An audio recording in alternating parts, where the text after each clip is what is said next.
What is going on, ladies and gentlemen? Welcome back to the Kevin Hoop Show. We've got Israel Adesanya versus Alex Pereira 2 coming up at UFC 287. We've also got Kelvin Gastelum on the card, Kevin Holland's on the card. In general, Jorge Masvidal, Gilbert Burns. It is just a super stacked card in my opinion. There's a lot of high-level fighters, including a good rookie, Raul Rosas Jr. He's just coming into the scene and blowing the fuck up. So very exciting weekend we have coming tomorrow on Saturday. Tune into the watch party. It's going to be going live at 9 o'clock just in case you guys want to tune into the fight, see what's going on. Feel free. If you're also new here, don't forget to hit that subscribe button. I'd really appreciate it. But let's get into these meat and potatoes of this prediction for Israel Adesanya and Alex Pereira. And I think that there's a lot of factors to kind of think about with both of these guys. I think Israel Adesanya, coming off of that loss and not being the champ anymore, might have some confidence problems with, losing the belt like that,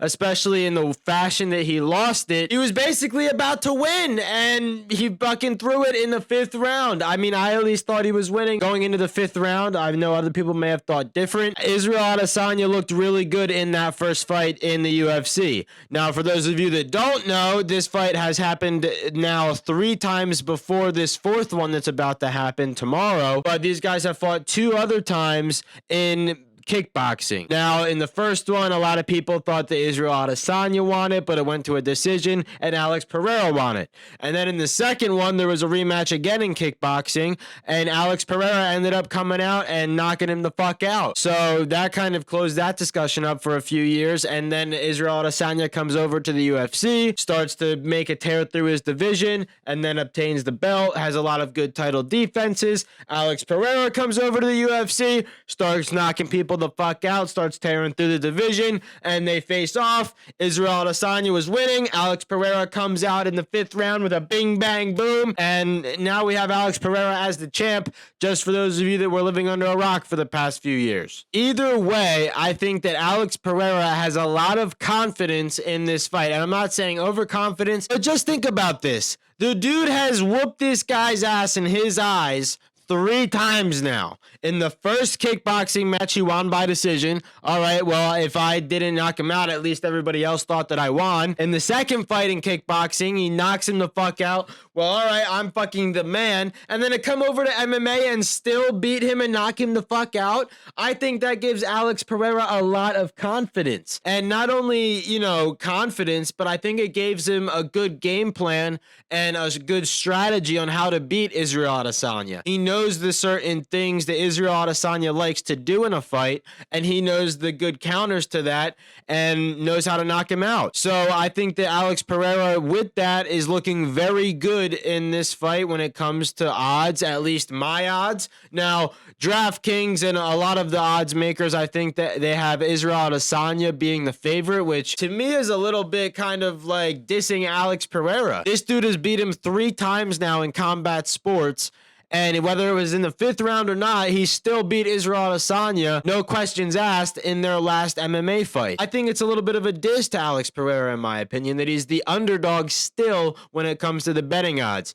And whether that makes him more motivated or whether that's just another day, another dollar, he doesn't give a fuck about that. I think that Israel Adesanya does have that underdog mentality that Alex Pereira could have, if he thinks that everybody else thinks he's going to lose. I think that Alex Pereira can have that underdog mentality as well. But for Israel Adesanya, he lost his belt. He lost his swag, I think, a little bit. Even in the press conferences I was watching leading up to this weekend, he just seemed almost kind of at a loss of words for some of the answers he was giving, and I was kind of surprised. Like, man, either he hasn't given this much thought or he hasn't, really cared about the press conferences too much as he used to. But I do think that, we are getting a little bit of a different Israel Adesanya. And not only just because he's reacting different in the press conferences, but I do think that it is a little bit with the confidence issue that he might be dealing with right now. And also, maybe he just is really focused on this fight and training to get as good as he possibly can for Saturday night. Now, one thing that I did get from the press conferences, which I thought was, all right, that's a little surprising, is Israel Adesanya was talking about how he actually got to spend Christmas with his family like a regular person for the first time in 3 3 years.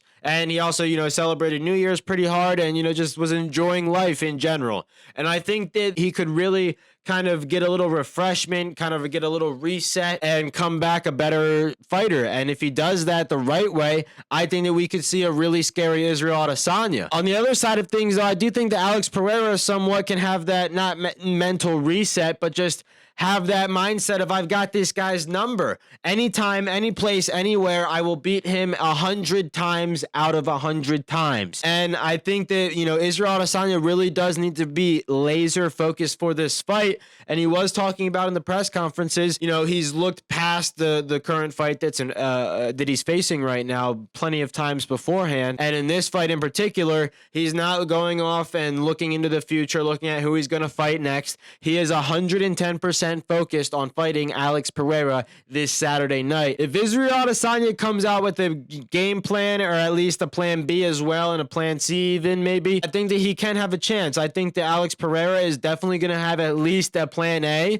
So we're going to see whose plan is better. But in my personal opinion, I have been a big fan of Israel Adesanya. I've been a big fan of Alex Pereira even in his kickboxing days. I truly do think, though, that Israel Adesanya can even work some good grappling into this fight after what Alexander Volkanovski did with Islam Makhachev. He was asked in the press conference, whether he was going to use any wrestling, and he didn't even answer it, which I think was, him giving up a little bit of an answer of not answering it in general. Now, whether he wants that just to be up in the air, as he doesn't want to give any game plans away to Alex Pereira, which I fully understand, but I really do think I saw Israel Adesanya working with Alexander Volkanovski leading up to that Islam Makhachev fight, and I really do think he's been focusing on his wrestling. I think that after, the Jan Blachowicz fight and the Alex Pereira fight, fighting these bigger guys that, everyone says that Alex Pereira is 185, right? But we all fucking know he could fight heavyweight if he really wanted to, and easily probably fight light heavyweight.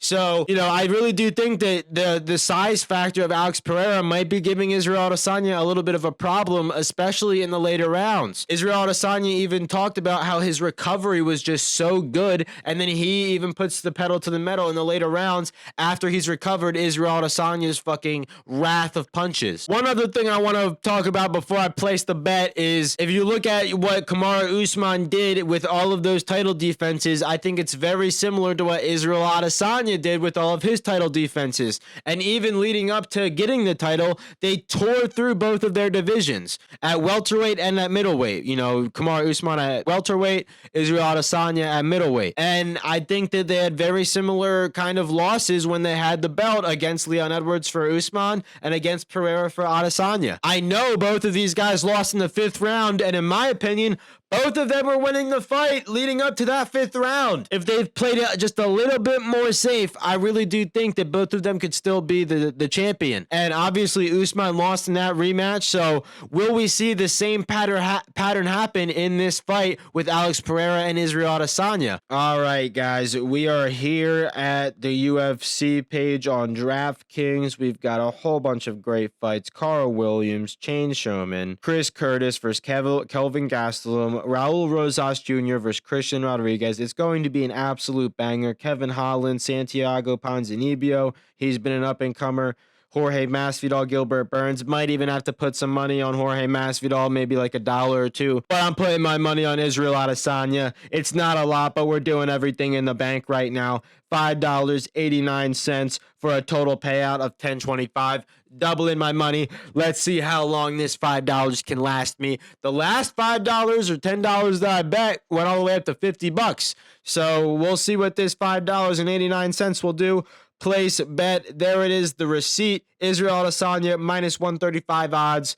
It's going to be a good one, ladies and gentlemen. Not to forget, Israel Adesanya got Alex Pereira stunned in that first round. I just want to mention that because I feel like a lot of people forget that. But Israel Adesanya was close to finishing that fight in the first round, or it might have been the second. Either way, if he had a couple more seconds, I think he would have finished it. My predictions going Israel Adesanya all the way. And I think a big question also to ask everybody is, will there be a rematch if Israel Adesanya wins? Will there be a third fight between these two if Israel Adesanya wins? If Alex Pereira wins, I don't think it'll happen. But if Israel Adesanya wins, we might get a third fight. Just have that in the back of your head while you guys watch this great fight card coming up on Saturday. UFC 287 watch party is going to be going live right on this channel at 9 o'clock p.m. Eastern Standard Time on April 8th. It's going down. Hopefully you guys enjoyed the video. If you did, hit that like button, as well as if you are new here, hit that subscribe button. And with that, have a great fucking day.